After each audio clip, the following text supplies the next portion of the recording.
김경래 최강 시사. 손실보상제, 자영업자들, 소상공인들, 코로나로 피해 입은 분들에게 일정 정도 손실을 보상해주자 이 차원이잖아요. 이게 이제 대통령이 검토를 해달라, 법제화를 검토해라 이런 얘기도 있었고요. 이게 이제 당내에서는 지금 가닥을 잡고 논의를 하고 있는 거죠. 지금 어디까지 왔습니까? 지금 현재 당정청 간에 그 여러 가지 그 접근 방법을 놓고 논의 중에 있는데요. 아직 최종적으로 확정은 되지 않았습니다. 그래서 뭐 특별법으로 가야 될지, 네, 아니면 기존 법의 개정안을 하는 방식으로 갈지, 뭐 기존 개정안에 같은 경우에도 법적 근거만 두고 구체적인 내용은 시행령으로 규정하는 것이 좋지 않냐는 등등 여러 가지 방안들이 논의되고 있는데요. 네. 중요한 건 하여간 그 보상제도 자체와 또 무관하게 이건 이것대로 좀 준비를 하지만 굉장히 그 소상공인과 자영업자분들의 그 손실이나 또는 이 굉장히 생계 자체에 곤란을 겪는 분이 많기 때문에, 네, 지원 방식, 현실적인 지원 방식에 대해서도 저희들이 함께 투 트랙으로 고민하고 있습니다. 뭐 구체적으로 여쭤볼 거고요. 이제 뭐 시기라든가 범위라든가 뭐 이런 부분들 여쭤봐야 되는데, 그 전에 대통령은 법제화를 사실 얘기를 꺼냈는데, 그 전에 기재부 김용범 차관 같은 경우에는 이 자영업 손실 보상을 법제화한 나라는 찾아보기 어렵다 이렇게 얘기를 했어요. 일단 제가 궁금한 거는 이게 맞는 얘기인가도 궁금하고, 그럼 대통령하고 의견이 다른 건가? 어떻게 봐야 됩니까 이거는? 실제로 구체적으로 법제화한 경우는 거의 없습니다. 그건 맞는 얘기다. 예, 예. 대부분의 국가들이 담았는데 우리 법제화가 필요 없을 정도로 매우 두텁하게, 그러니까 상당히 보상 수준이 굉장히 높습니다. 그러니까 예를 들면 가까운 일본 같은 경우는 최대 월 하루에 60만 원, 6만 네. 원이죠. 이렇게 해서 월 한 2천만 원 가까이 지원을 해주고 있는 상황이기 때문에, 네, 그 정부의 지침에 따라서 문을 닫게 하거나, 네, 업종 제한을 할 경우에 굉장히 협조적이고 그런 상황입니다. 또 유럽 같은 경우도 우리보다는 훨씬 더 몇 배 수준의 지원을 하고 있는 보상이나 지원을 하고 있기 때문에 굳이 이런 법제화의 필요성이 제기되고 있지 않는 거죠. 그러니까 그거는 각국의 현실이 좀 다르다 이런 상황이라고 볼 수 있겠습니다. 그러니까 법제화하는 나라가 없다는 건 맞지만은, 예, 법제화가 필요 없는 나라들도 있다. 다른 방식의 지원이 그렇습니다. 두텁기 때문에. 예. 그러니까 그런 나라들의 공통점은 독일이든 뭐 영국이나 프랑스 모든 공통점들은, 네, 캐나다 같은 경우도 그렇고요. 우리보다 훨씬 더 많은 수준의 지원을 하고 있고, 그러니까 굳이 법제화해야 할 정도로 요구가 없는데, 현재 우리 같은 경우는 워낙 지원 수준이 낮기 때문에, 네, 그 부분은 그에 대한 현장에서 불만들이, 특히 업종 제한이나 영업 금지 업종을 방역 당국의 지침에 따라서 했을 경우 추가적인 어떤 지원이 없는 상태예요. 그러니까 그 부분에 대한 뭔가 근거가 있어야 될까. 근데 우리나라 공무원들이나 정부에 일을 할 때에는 법적 근거 없으면 또 못하지 않습니까? 그러니까 그런 어려움을 호소하는 거죠. 우린 지원을 해주려고 하더라도 근거 없이 지원하면 나중에 또 이게 뭐 감사원 감사라든지 또 다른 문제가 될 수 있다. 이런 우려를 공무원들 사회는 하고 있는 거죠. 근데 이제 법제화라는 게 여러 가지 또 층위가 있을 거 아니에요. 네. 그러니까 지금 민주당에서 논의하고 있는 거는 큰 틀에서 법적 근거를 마련하고 시행령에서 구체적으로 만들자, 뭐 이건가요, 정확하게는? 아직 확정된 건 아닌데, 그래요? 뭐 그게 가장 이제 그러니까 저희들의 입장에서는 원칙은 이겁니다. 첫 번째는 속도 있게 한다. 그다음에 사각지대나 형평성 문제를 최소화한다라는 거기 때문에. 만약에 법을 너무 구체적으로 하고 근거를 다 만들려고 너무 한다 보면 실제로 법 만드는 것 자체에 시간을 많이 소요할 가능성이 높고요. 예. 또 그 법이 시행되는 과정에서도 자칫 뭐 법은 만들어졌는데 금년 내에 실제로 실시하기 어려운 그런 부작용도 생길 수 있다고 생각을 합니다. 그래서 법은 법대로 준비를 하지만 그 전에 지원할 수 있는 방안을 저희들도 또 그와 별개로 지원 방안에 대해서 다른 형태로 저희들이 접근을 하고 있습니다. 근데 이게 자영업자들 중심이잖아요. 지금 논의되고 있는 거는, 예, 일종의 소상공인 자영업자들인데, 예, 저임금 근로자라든가 이런 부분들, 특히 뭐 특수고용 노동자라든가 이런 부분들 기존에 지원을 하고는 있었지만은, 네, 그 부분도 만약에 법제화가 필요하다고 보세요? 아니면 이 자영업자 부분만 필요하다고 보시는 거예요? 저희가 지금 계속 이 고용돼 있는 노동자들에 대해서는 지원을 강화했지 않습니까? 예, 예. 고용보험 확대라든지 등등의 여러 가지 형태, 그리고 뭡니까 특수고용이요? 예, 특수고용뿐만 아니라 이제 저희가 저소득 임금자에 대해서는 예. 기존에 여러 가지 그 방식들이 있었어요. 지원해주는 방식, 내일 체험 방그 공제라든지 이런 식, 그러니까 청년 미래 세대 체험이라고 해서 본인이 일정 금액을 하면 지자체나 정부, 중앙정부에서 금액을 채워주는 방식으로 해서 목돈을 마련할 수 있게 하는 방식들, 그 여러 가지 그 지원 방식이 있었기 때문에 물론 그 비용이 뭐 전적으로 하는 게 아니라 개인의 사회적 보험 형태였죠. 그리고 그 최근에 문제가 되고 있는 플랫폼 노동자들, 즉 네. 어떤 조직의 그 기관이나 조직에 연계돼 있지 않은 노동자들에 대해서도 최근에 저희가 지원할 수 있는 근거를 만들어 가고 있습니다. 그래서 전국민 보험 고용보험이 확대된다면 상당히 사각지대가 해소될 것으로 저희들은 보고 있고 그 노동 형태, 그러니까 그 현재 근로 형태에 대한 다양한 근로 형태를 포괄하는 지원 방안에 대해서는 지금 어느 정도는 준비가 되어 왔고 물론 부족한 면이 있습니다. 그래서 앞으로도 계속 그 형태를 현재 저희가 포용하지 못하고 있는 다양한 근로 형태, 노동 형태까지도 저희가 그 사회적 보장을 좀 확대해 갈 생각입니다. 지금 이제 이 손실 보상 관련된 법제화도 그렇지만은 뭐 이익 공유 관련된 것들 이런 거 포함해 가지고 뭐 이 3법이라고 하잖아요. 이거를 네. 상생연대 3법이라고 이름을 붙이는데 지금 야당에서는 이게 돈풀기 3법이다. 선거 전에 할 가능성도 있잖아요. 아직 결정은 안 되셨다고는 하지만은 그래서 이게 선거를 염두에 둔 금권 선거 전략 아니냐. 폐륜 3법 이 얘기는 왜 나오는 건지 어쨌든 이 금권 선거에 대한 논란에 대해서는 어떻게 말씀하시겠어요? 저는 우리 국민을 수준을 굉장히 낮게 보거나 국민을 모독하는 거라고 생각합니다. 여전히 본인들은 그 선거를 그렇게 치렀는지 모르겠습니다만 제가 보기에는 국민들이 그 돈 몇 푼 드린다고 해서 표심이 바뀐다. 네. 그거 자체 그리고 우리 국민의 정치 의식이 그 정도라고 생각하지는 않습니다. 예, 우리 국민들은 그와 무관하게 정치적 선택을 하실 거고요. 네. 선거는 굉장히 자주 있습니다. 지금 뭐 당장 2년마다 국회의원 선거, 지방선거 있고요. 네. 대통령 선거 중간중간에 5년 단위로 있으니까 들어오고 또 재보궐선거 이렇게 들어오고 하는 건데 이거는 더더군다나 국회의원 선거나 대통령 선거도 아니고 재보궐선거인데요. 네. 이런 선거를 앞두고 있다고 뭘 하지 말라면 항상 그런 논리가 작동합니다. 선거 앞두고 하지 마라. 선거 앞두고 하지 마라. 그러면 선거 앞두고 국민들이 그 힘들고 어려운 상황을 정치권이 외면해야 된다. 그건 말이 안 되는 거죠. 네. 그래서 도리어 야당이 이렇게 해서 이걸 그 정치적 이슈로 만드는 것보다 제가 야당 그 관계자라면 같이 해가지고 도리어 야당의 입장을 내면서 이 문제를 여당의 그 어떤 독점적 이슈로 만들지 않는 게 훨씬 더 현명한 선거 전략입니다. 알겠습니다. 구체적으로 좀 여쭤볼게요. 이 100조짜리 손실보상법이다. 여기에 대해서 정세균 총리가 이게 너무 언론들이 뭐랄까 악의적으로 보도하고 있다라고 얘기를 했습니다. 이게 이제 민병덕 의원 아니에요. 이게 집합 금지명 업종, 그러니까 노래방 같은 데는 매출액 한 70%를 주자. 그러니까 계산을 해보면 한 달에 24조 들고 4개월로 하면 100조 든다는 거예요. 이 계산이. 요거 맞는 거예요? 어떻게 봐야 됩니까?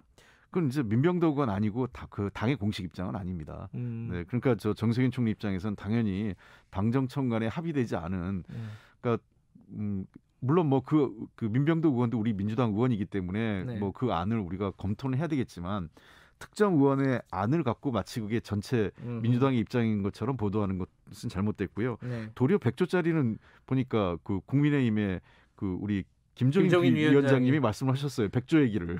긴급 재정 명령으로 100조 확보하라. 예. 이걸 어떻게 보세요, 이거는? 그러니까 이게 뭐 예를 들면은 민병덕 우리 당이나 혹시 민병덕 의원의 100조는 나쁘고 예. 김종인 비대위원장의 100조는 괜찮은 건지 모르겠습니다. 근데 어쨌든 그런 어떤 그 뭐 100조 얘기가 자꾸 언급되는 것 자체는 적절치 않고요. 네. 물론 뭐 못 쓸 이유도 없습니다. 만약에 정말 급하고 시급하다면 정부가 빚을 내서라도 그 감당할 수 있는 그 어떤 그 국가적 위기를 감당을 해야 되겠지만 당장 그럴 만한 상황도 아니고 또 그럴 정도의 우리가 그 재정적 상황도 검토를 해봐야 되겠죠. 그래서 정부가 어떤 정책을 할 때는 첫째는 국민의 피해나 현재 그 상황이 어떤지에 대한 그 객관적이고 그 냉철한 상황 판단이 전제돼야 되고요. 예. 두 번째는 그에 따른 정부의 재정적 부담이 어느 정도까지 감내할 수 있느냐. 그다음에 지속 가능하게 이걸 할 수 있으면 어떻게 해야 되느냐. 이런 것들에 대한 여러 가지를 고려해서 결정하는 거기 때문에 지금 자꾸 특정 의원의 법안을 갖고 뭐 100조짜리다 운운하는 것은 제가 보기에는 도리어 이것을 희화하고 이 부정적 여론을 만들기 위한 의도적인 흠집 내기 아닐까 싶습니다. 지금 이제 가장 궁금한 거 자영업자분들이 그게 궁금할 겁니다. 이 정액제냐 정률제냐, 그러니까 일괄적으로 뭐 예를 들어 50만 원씩 주는 거냐, 아니면은 손실에 따른 비율로 지급을 하는 거냐. 뭐 지금 결정된 건 아니지만 여러 가지 아이디어가 나오고 있을 것 같아요. 예. 어떤 게 합리적이라고 보세요, 의원님은? 그게 이제 아까도 말씀드렸던 속도하고 형평성 문제를 고려할 때 연결된 겁니다. 만약에 이제 정률제로 갈 때는 속도가 당연히 떨어질 것 같고요. 그다음에 정액제로 갈 때는 형평성의 문제가 생길 수 있겠죠. 그렇죠. 예. 그래서 그거에 대한 적절한 그 균형점을 찾은 것이 저희들이 이제 재정당국과 논의를 해야 될 겁니다. 그러니까 우리가 그 가용한 어떤 재정 규모가 있을 거고요. 그 규모 내에서 얼만큼 우리가 그 형평성에 맞게 그리고 속도감 있게 할 수 있느냐, 이 문제를 놓고 현실적인 방안을 저희가 찾을 수밖에 없다고 생각을 합니다. 그 규모가 어느 정도로 지금 가능하다고 보십니까? 100조는 지금 힘들다는 거 아니에요? 지금 말씀하신 대로 그거는 쉽지 않은 일이고. 그러니까 제가 말씀드린 건 아까도 그래서 100조라는 걸 자꾸 이제 상징적으로 내세우니까 우리가 첫째는 피해 규모를 좀 정확하게 어느 정도를 필요한지, 그리고 우리 재정이 어떤 감당할 수 있는 수준이 어느 정도인지를 따져보고 막말로 얘기해서 그때 100조가 될 수도 있겠지만 지금 저런 식으로 그냥 아무런 어떤 근거 없이 그냥 100조짜리다 이렇게 그 네이밍을 붙이는 거는 부적절하다는 거고요. 그러니까 저희들이 그 감당할 수준이 어느 상식적으로 봤을 때 뭐 제가 개인적인 생각이지만 뭐 100조는 좀 무리가 아닐까 이런 생각은 듭니다. 그렇게까지는. 또 그 자영업 지원만 있는 게 아니라 우리 그 양극화나 불평등 문제가 그 굉장히 곳곳에 확대돼 있거든요. 그래서 사회 전반에 필요한 그 자금들이나 이런 재정적 지원이 필요합니다. 그래서 그런 것들 여러 가지 고려할 때 그 특정 부분에만 모든 재정적 수단을 총동원하는 것도 한계가 있거든요. 피해 규모를 산정하는 게 굉장히 어려운 일이잖아요. 어떤 방식으로 지금 아이디어들을 좀 내고 있습니까? 보통은 이제 세금 갖고 많이 하잖아요. 세금을 얼마나 냈느냐, 뭐 부가세 신고 이런 거. 근데 그게 시기적으로도 좀 쉽지는 않을 것 같고, 어떤 방법이 있을까요?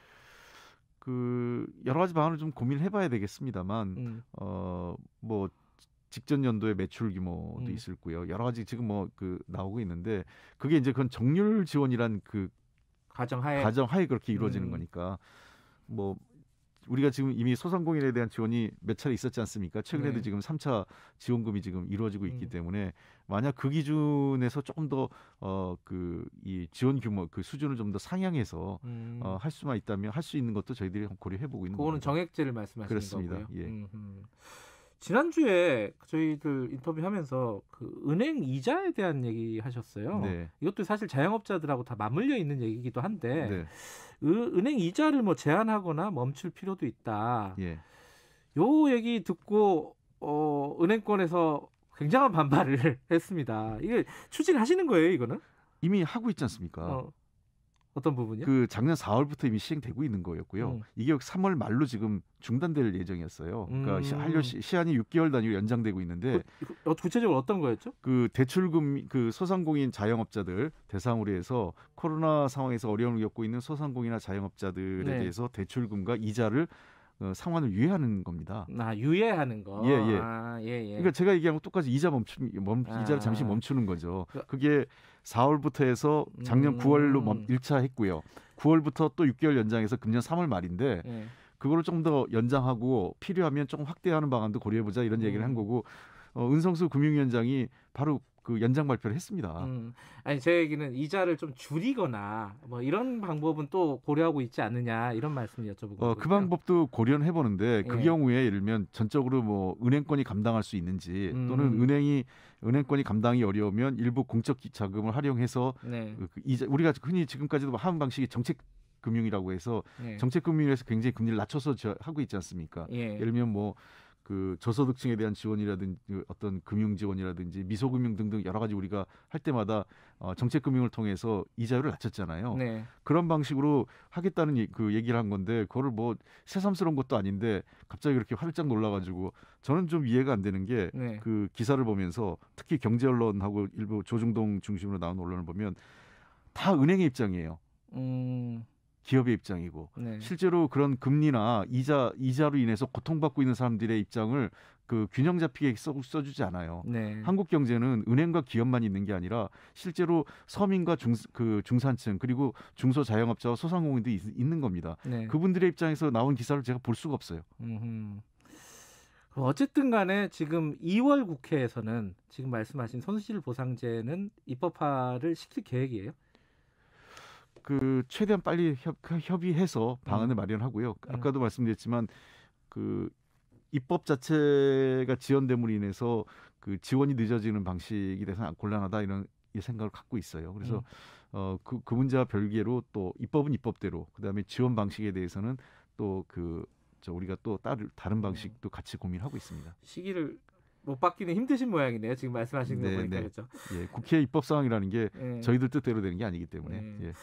또 하나 자영업자 얘기 나왔으니까 한 얘기인데 지금 야당 대표들이 자영업에서 지금 많이 힘들어하는 부분이 9시 영업 제한이에요.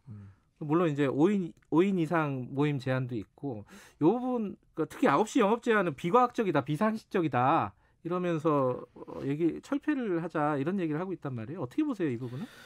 그 9시 영업 제한을 놓고 여러 가지 의견이 있을 수 있습니다. 솔직히 저도 방역 당국과 만나서 시간을 좀 늘렸으면 좋겠다는 의견을 전달한 바도 있어요. 예컨대 뭐 한 10시나 뭐 정도로 아니면 시간 총량제 등을 검토하면 좋겠다고 했는데 그럼에도 불구하고 저희가 얘기하는 것은 방역 당국과 전문가들의 의견에 따라서 우리는 그 여러 가지 의견을 현장의 의견을 전달하고 제안을 하지만 최종적인 결정은 방역 당국과 전문가들이 했으면 좋겠다라고 말했습니다.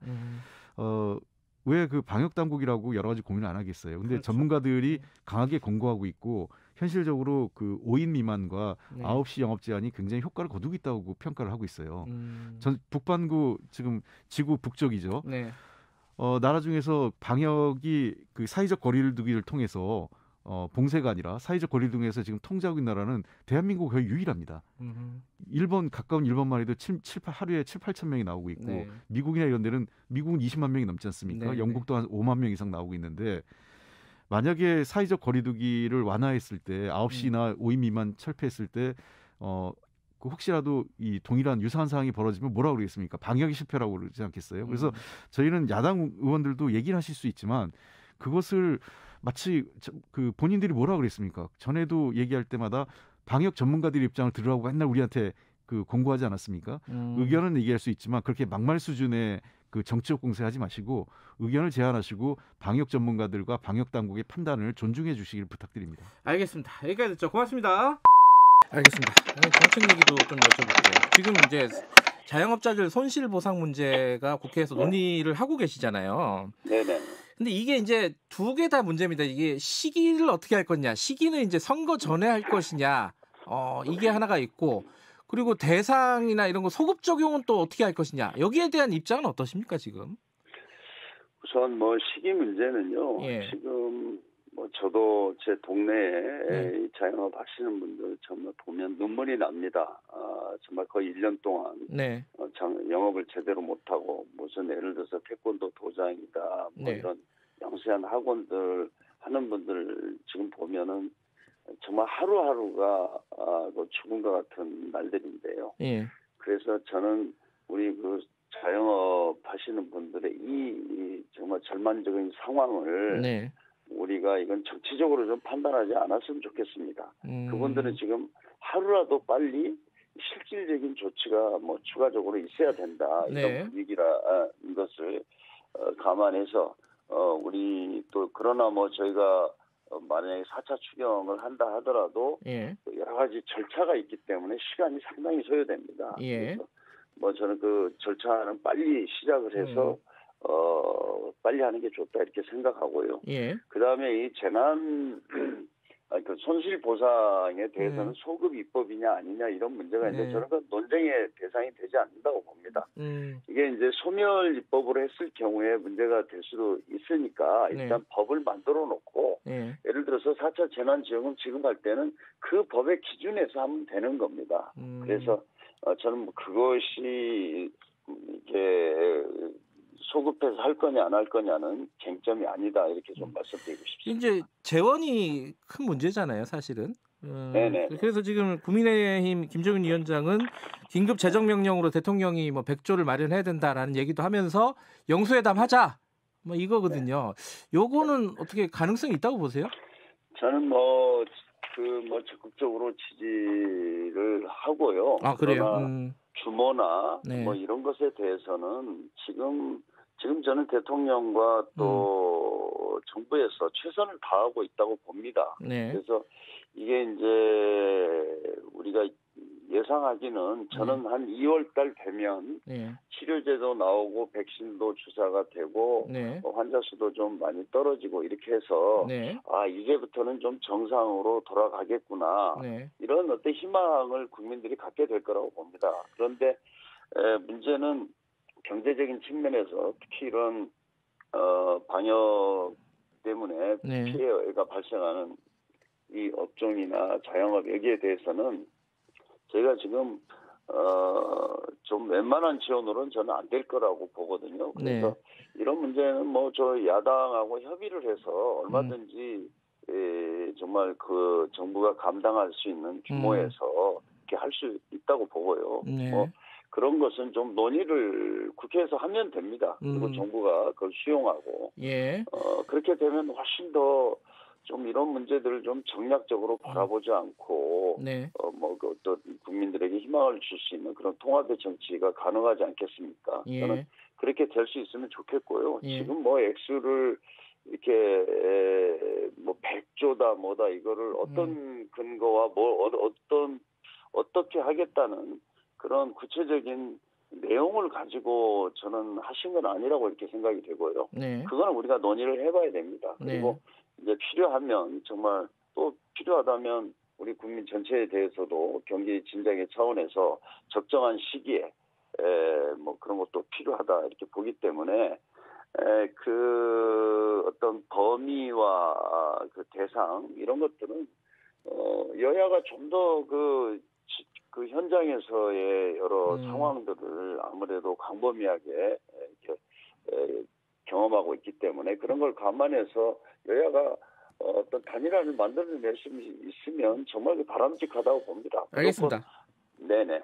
근데 그 이원욱 의원이요, 부가가치세를 한시적으로 인상하자 이 얘기 있었는데 이거는 추진하는 겁니까? 아니면 이원욱 의원 개인의 생각입니까? 이거는?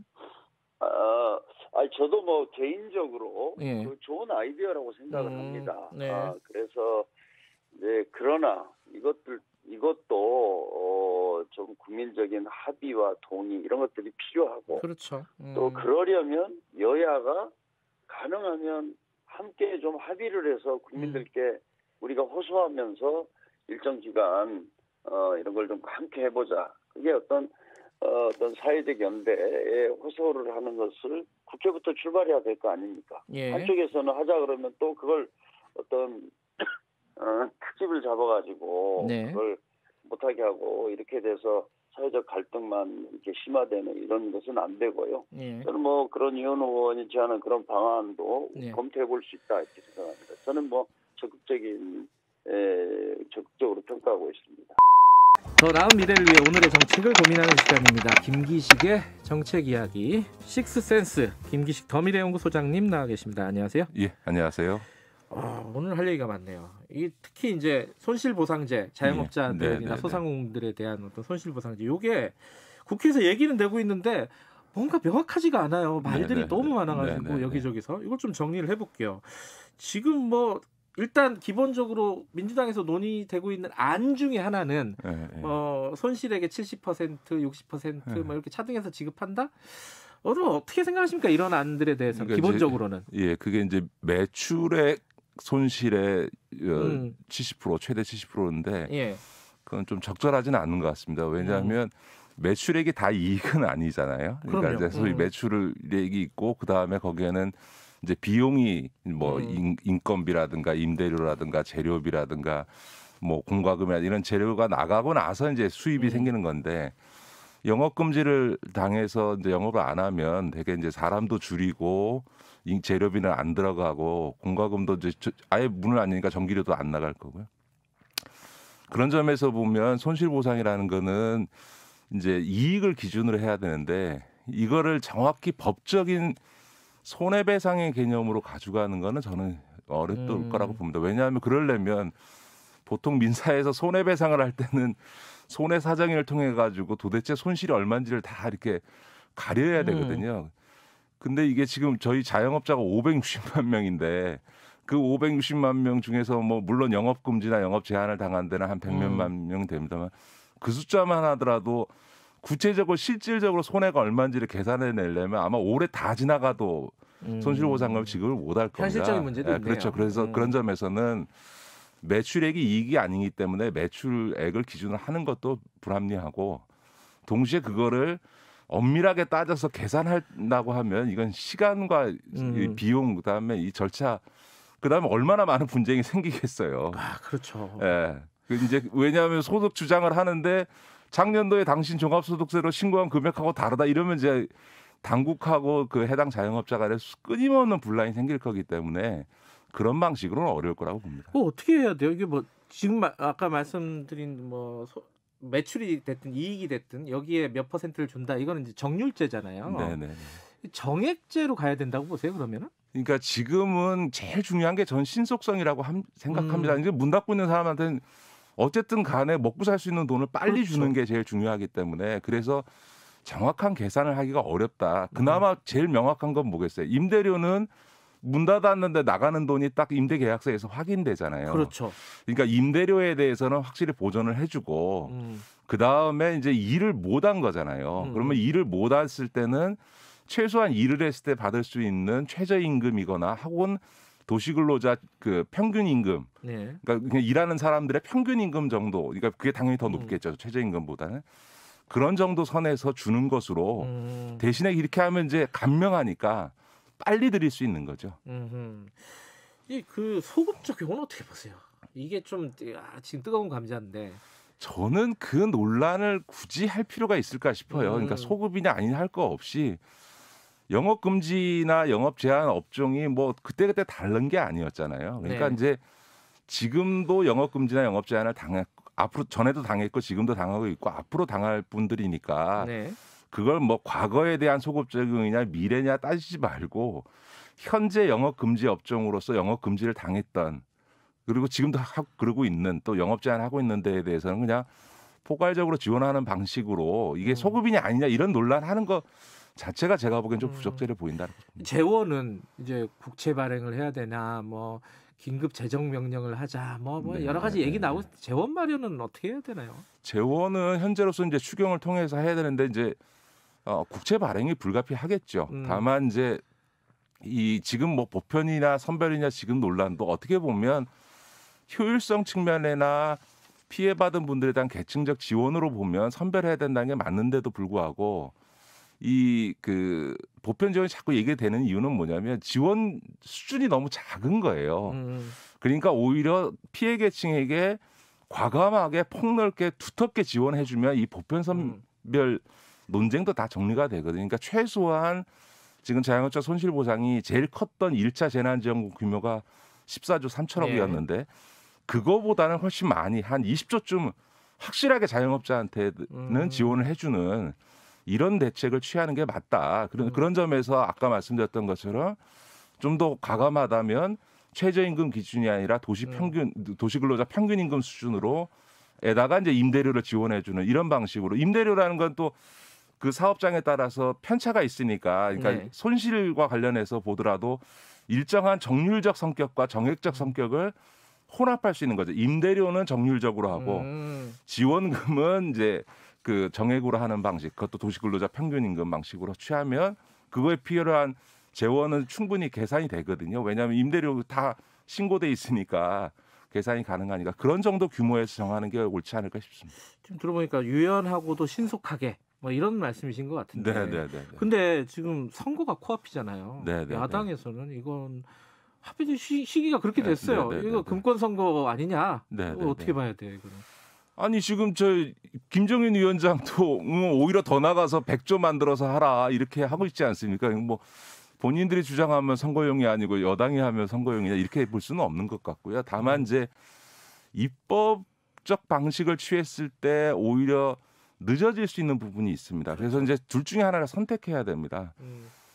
백가쟁면 너무 오래 하지 말고 앞서 제가 말씀드렸던 것처럼 신속성에 근거해서 너무 정교하게 법률을 짜지려고 하지 말고 국가가 국민의 재산권과 영업의 자유를 제한해서 방역을 위해서 영업금지나 제한한 데에 대해서는 손실을 보상해야 된다라는 헌법 정신에 맞게 법의 원칙을 담고 구체적인 문제에 대해서는 제일 간명한 방법을 찾으면 이제 이율이라도 입법해서 빨리 지급하는 게 맞는 거고요. 만약에 그게 계속 논란이 돼서 지연된다라고 하면 그 입법에 담을 내용을 차라리 그냥 입법 없이 그냥 정부의 재량 행위로 먼저 하고 사후적으로 입법을 해서 앞으로도 그렇게 하겠다라는 의지를 표명한 이런 방식을 취할 수 있는 거죠. 그렇죠. 환자가 누워 있는데 의사들이 세미나를 너무 오래 하면은 그렇죠. 힘들죠. 수술 방법을 놓고서는 서로 간에 막 싸우고 있으면 죽어가는 환자는 일단 나 수술부터 좀 해주세요 이렇게 되지 않겠어요? 너무 오래 끌면 안 되죠. 네네네. 물론 논의는 필요하지만. 네네네. 지금 여당에서요, 더불어민주당에서 4차 재난지원금 얘기가 지금 되고 있습니다. 전 국민 지급한다, 뭐 이렇게 가닥을 잡고 논의를 하고 있다. 여기까지 지금 얘기가 나온 것 같아요. 그 전에 뭐 손실보상제를 법제화하겠다 이런 얘기가 있었는데 그것과는 별개로 지금 진행을 하겠다는 겁니다. 이 재난지원금 뭐 1차, 2차, 3차 할 때마다 항상 논란이 있었잖아요. 뭐 선별지급이냐 보편지급이냐부터 시작해가지고요. 여러 가지 논란들이 있었는데 이번에도 역시 또 마찬가지일 것 같습니다. 경제 전문가시죠. 열린민주당 주진영 최고위원과 얘기 좀 나눠보겠습니다. 위원님 안녕하세요. 네, 안녕하세요. 네, 1차, 2차, 3차 이어서 4차인데 이 1차, 2차, 3차 평가도 그렇고 지금 논의되고 있는 방식이라든가 이런 부분에 대해서 할 말씀이 좀 많으신 것 같아요. 어떻게 보고 계십니까? 네, 방금 뭐 진행자분께서도 말씀하셨듯이 굉장히 혼란스럽잖아요. 네. 게다가 약간 지겹기도 하고 맞아요. 게다가 또 지겹게 되는 이유 중에 하나는 거의 1년이 되도록 거의 같은 논의에서 뱅글뱅글 돈다라는 느낌이 있잖아요. 네. 그래서 그런 거를 좀 말씀을 좀 드리고 싶었습니다. 지금 위원님이 사실 그 SNS에 쓴 글 저도 읽어봤어요. 근데 네.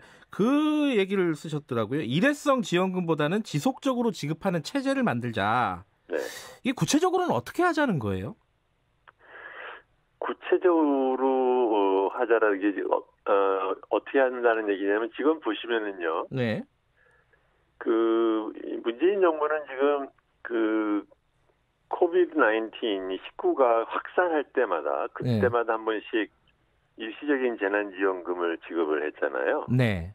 근데 이제 그때마다 또 정치적인 상황이나 뭐 여론 향배를 따라서 이거를 했다 저거를 했다 이렇게 한단 말이죠. 그러면은 이거 방금 말씀하셨듯이 도대체 1회 때 뭘 언제 어떻게 했는지도 지금 기억도 잘 안 나는데 맞아요. 예. 2차 3차 막 이러고선 또 4차 갑자기 또 얘기도 불쑥 나오고 이랬잖아요. 근데 이렇게 되는 이유가 기본적으로 전체적으로 종합적인 그 제도를 갖다 안 만들고 있기 때문에 이제 이렇게 생긴다는 거죠. 근데 이거를 갖다 좀 기본을 좀 다시 한번 생각해볼 필요가 있지 않나 해서 그 말씀을 좀 드리고 있습니다. 기본이라 하면 어떤 뜻을 말씀하시는 거죠?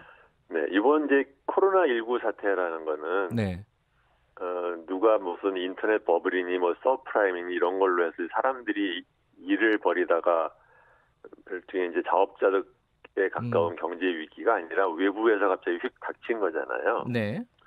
그러면 이런 마당에서 정부가 할 일은 뭐냐면 기존에 이렇게 진행되던 경제가 이 충격이 왔으면 충격이 지나가고 난 다음에 예를 들어 그게 1년이 뒤든 1년 반이 뒤든 간에 뒤에 갔을 때는 그동안에 하던 경제 활동을 최대한 많은 사람이 원래대로 돌아갈 수 있게 해주는 거죠. 그렇죠? 네. 일글지 말하자면 이제 징검다리입니다. 네. 그래서 크게 보면은 두 가지를 다른 나라도 다 마찬가지로 하는 거예요. 하나는 뭐냐면 재정 지원 정책, 예. 취약계층 재난에 따라서 피해를 많이 입은 사람들이 아예 망가져서 다시는 경제 활동을 못할 정도로 나락으로 빠지지 않고 원래 하던 것을 그대로 유지할 수 있도록 하기 위해서 네. 징검다리를 놔주는 겁니다. 네. 그게 일종의 재정 지원 정책이죠. 네. 두 번째로는 설사 그렇게 1년이나 이렇게 지난다 하더라도 전체적으로 그 경기가 나빠졌기 때문에 다시 그 바이러스가 지나갔다 하더라도 갑자기 경기가 원래대로 휙 돌아가진 않잖아요. 네. 그렇기 때문에 그것을 위해서 다시 돌아가기 위해서 일종의 말하자면 이제 약을 넣어주는 거에 해당되는 경기 부양책이 있는 거예요. 크게 보면 이제 그래서 재정 지원책과 취약계층에 대한 재정 지원책과 경기 부양책이 있는 겁니다. 네. 다른 나라들도 하는 게 결국 둘 중에 하나인 거예요. 그거를 하는 과정에 있어서 보편적인 지급이나 선별 지급이라는 게 그 수단의 방법이지 목적이 무엇이냐를 갖다 확실히 하고 있어야 되는 거거든요. 네. 근데 우리는 그 개념이 굉장히 혼동돼 있어요. 그래가지고서 그 기본적인 개념에 따른 얘기는 실종이 되고 네. 이익 공유니 뭐 손실 보상이니 1차 선별이니 보편 이런 다른 나라에서는 안 나오는 얘기가 꼭 한국에서만 나오잖아요. 기본이 개념적으로 잘못돼 있다 이렇게 생각을 합니다. 그러니까 지금 그 여권에서 논의가 되고 있는 것 중에 하나가 손실보상제를 법제화하자는 논의가 있잖아요. 네. 근데 위원님 보니까 이 보상이라는 시각으로 접근하는 거는 좀 위험하다. 네. 이거 왜 그런 건가요? 이게 보상을 받으면 이 사람들은 좋아하긴 할 텐데 왜 그렇죠. 그런 말씀을 네. 하시는 거죠? 하도 정부가 그 돈줄을 쥐고서 안 주니까 예. 그 돈줄을 열기 위한 명분을 갖다 만들어내다가 이제 생긴 그런 개념이라고 저는 생각을 하는데 저는 이런 손실보상이라는 이름 또는 개념이 잘못됐다고 생각을 해요. 왜냐하면 우리가 이런 그 사회적인 거리두기를 단계적으로 하고 방역을 하고 하는 것이 네. 누가 뭘 그냥 하고 싶어서 하는 게 아니잖아요. 네. 이런 거를 해야 더 큰 손해가 나지 않기 때문에 하는 거죠. 네. 네. 만약에 이러한 조치를 안 했다고 하면 자영업자가 됐든 일반 국민이 됐든 더 큰 손해를 봤을 겁니다. 더 큰 손해를 막기 위해서 하는 것을 그것을 그래서 1단계로 하는 것을 거기에 따른 것을 갖다 손해가 났고 그러니까 보상을 하라는 것은 그건 굉장히 좋은 시각이죠. 네. 자영업자가 됐든 누가 됐든 다 방역으로 얻는 이익이 있습니다. 다 우리가 나누는 공익이죠. 네. 그걸 확실히 하고 얘기를 해야 되는데 거기다 대고 손실 보상을 해야 된다라는 뜻은 안 맞다고 생각을 합니다. 그러면은 그 지금 입법화 자체도 뭐 사실 문제가 있다 이렇게 보시는 건가요? 입법화요? 예, 손실 보상을 네. 입법화하겠다는 그렇죠. 거잖아요. 네, 저도 이것은 그냥 그 정부가 재정 지출을 어떤 식으로 할 거냐에 대한 그 재정 그 지출액을 결정을 하면서 거기에 그냥 따라서 누구한테 준다고 하면 되지.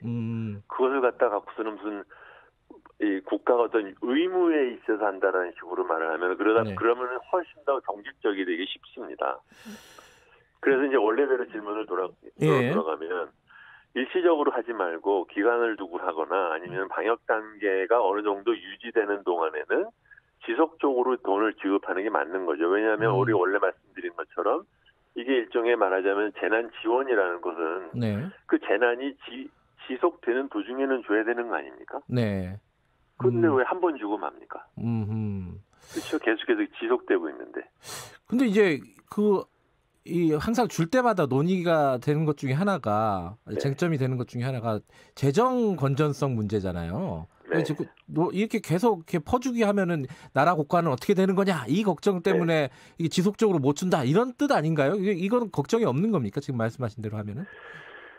그렇죠. 그런 것을 그러니까 소위 말하면 이제 일종의 아까 말한 외부 충격 일종의 전쟁이 난 거잖아요. 예. 그 재난에 전쟁이 났는데 거기에 대해서 돈이 없느냐 있느냐 이런 얘기를 하는 사람은 답답한 얘기죠. 아니 전 세계에 그 많은 경제학자들이나 네. 선진국의 그 정치가들이 예. 아니면 그렇게 항상 차분하신 머르켈 같은 분들이 네. 우리보다 그렇게 우리는 감히 상상도 못하는 돈을 갖다 퍽퍽 쓰지 않습니까? 네. 그게 그 사람들이 뭐 생각이 없어서 그러겠어요? 그래서 우리는 지금 엄살 부린다는 뜻인가요? 지금 말씀하신 거는? 시사라기보다는 기본적인 그 정책을 이렇게 말씀을 드릴게요. 예. 한국은 소위 말하면 경기 조절을 위해서 재정 정책을 쓰는 데 있어서 가장 그 소극적인 나라예요. 우리나라는 원래 다른 방법으로 경기 조절을 했지 재정 정책으로 경기 조절을 하는 것이 익숙하지 않고 그러다 보니까 관료들도 재정 정책 특히 이제 소위 말하면 지출 정책의 경제적인 의미에 대해서 네.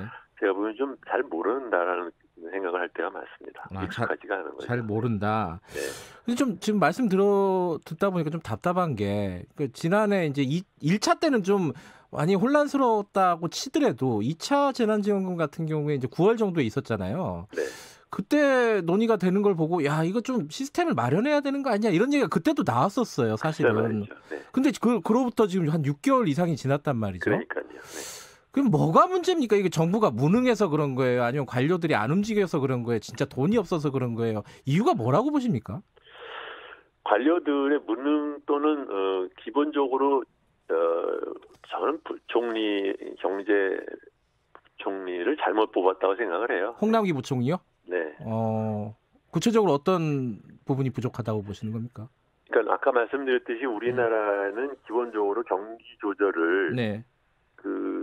소위 말하면 이제 신용 정책, 경기 대출을 뭐 확 늘린다든가 네. 아니면 환율을 조절한다든가 이런 것으로 했지. 예. 금리 조절에 의한 경기 조정도 이렇게 썩 적극적으로 하는 나라가 아니고. 네. 거기에 비해서 가장 크게는 재정 지출을 통해서 경기 조절을 하는 그런 거시 경제 정책이 익숙하지가 않습니다. 네. 홍남기 씨 같은 사람들은 보면은 일종의 말하자면 이제 경리 출신이라 그럴까 예산 출신이에요. 네, 네. 그래서 전체적으로 경제를 갖다 이 다양한 면에서 같이 실제로 프로액티브한, 그러니까 말하자면은 적극적인 재정 정책을 써본 경험이 우리나라의 관료들은 없습니다. 그렇기 때문에 이런 일이 터지면 네.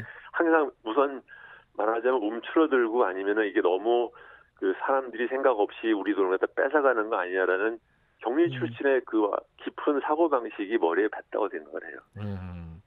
지금 이게 팬데믹 코로나19 사태 이후에 우리 뭐 재정 걱정은 많이 했었는데 네. 오히려 재정 건전성 순위가 올라갔다면서요, 우리는? 그렇습니다. 이번에 이제 작년에 경제개발 기구 이제 네. OECD가 낸 경제 전망 기구 표에 이제 이렇게 보면 네. 우리나라의 그 재정 건전성 순위가 두 번째로 좋아요. 그러니까는 도리어 순위가 더 올라가세요, 그 전보다. 네. 그러니까 전체적으로 보면은 작년에 GDP의 4.2% 썼다고 하는데 네. 그 표에 나오는 42개 나라 중에서 네 번째로 작은 수준이에요. 거기에 비하면은 미국은 15%를 쓰고 네. 심지어는 독일도 6.3%를 썼어요. 네. 물론 이런 것은 그 방역이 얼마나 잘 됐느냐에 따라서 네. 연결이 되긴 하지만 어쨌든 간에 중요한 것은 방역을 하고 방역에 따른 재난을 국민들이 그 징검다리를 건너가기 위해서 필요한 정책은 만약에 그만큼 병이 심해지면 얼마든지 쓰지 않습니까? 그러니까 그 얘기는 그 사람들도 쓸 수 있는데 우리나라 훨씬 그 부채 비율이 낮은 우리나라가 못 쓸 이유가 없는 것이죠. 네. 지금 논의가 되고 있는 선별이냐 보편이냐 그거는 말씀하신 대로 그 다음 문제고 적극적인 재정 정책 이 부분에 네. 대한 고민이 좀 먼저 돼야 된다 정리가 그렇죠. 이런 말씀이시고요. 네.